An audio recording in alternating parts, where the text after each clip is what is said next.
Thank you. This hearing of the Committee on the Judiciary, Subcommittee on Commercial and Administrative Law will now come to order. Without objection, the Chair will be authorized to declare recess of the hearing, which we'll have to do when we go into votes, which not going to be too far from now. I will now recognize myself for a short statement. Telecommunications have moved from a fixed phone line between two individuals, or in some places, two Coke cans and a long line, to the point where anyone can place a call on a wireless device from and to almost anywhere in the world. Today, someone using an iPhone can even video chat with another person. But as technology evolves, many of our tax laws have not kept pace. Cultural lag.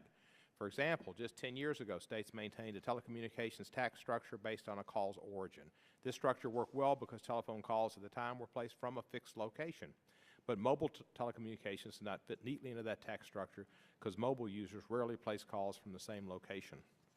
State and local governments had to refine their tax systems to address the broad use of mobile telecommunications devices. This resulted in the passing of the Mobile Telecommunications Sourcing Act of 2000, hereinafter known as MTSA, which created sourcing requirements for state and local taxation of telecommunication services.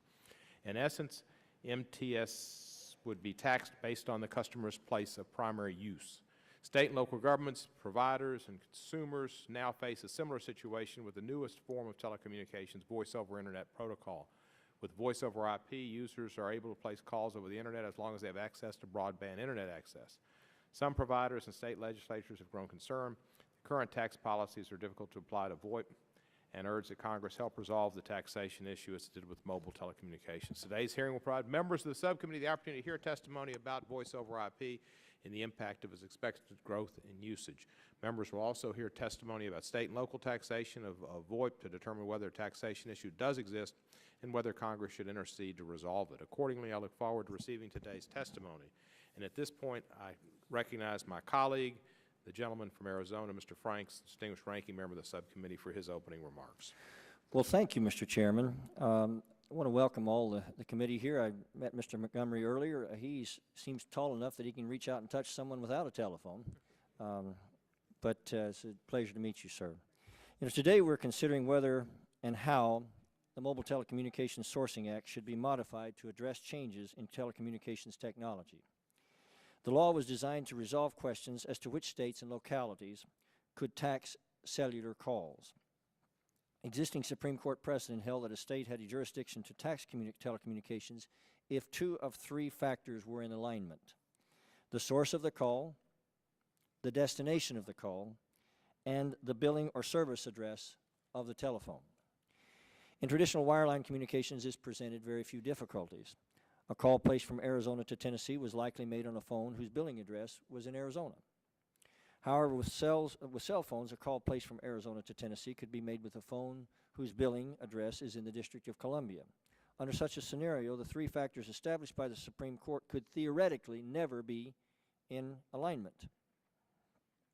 To address this problem, Congress enacted the Mobile Telecommunications Sourcing Act, which defined the place of primary use of service and mandated that only the state of the place of primary use could tax mobile telecommunications.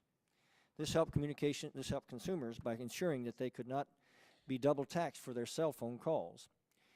It helped states by ensuring that at least one, and only one, state would be eligible to tax those calls. And it made it easier for mobile telephone companies to properly assess taxes on customers' bills. So now we're back to consider whether the rules applied to mobile telephones should also be used for Voice over Internet Protocol, or VoIP. VoIP allows a consumer to use their broadband connection like a telephone line. VoIP is often cheaper than traditional landlines, particularly for long distance and international calls. Recently, the telephone companies have rolled out a new technology known as nomadic VoIP. Boy, they just keep coming up with this stuff, don't they? Which enables a consumer to use their VoIP phone number and account number wherever they may be. The implications for taxation are clear.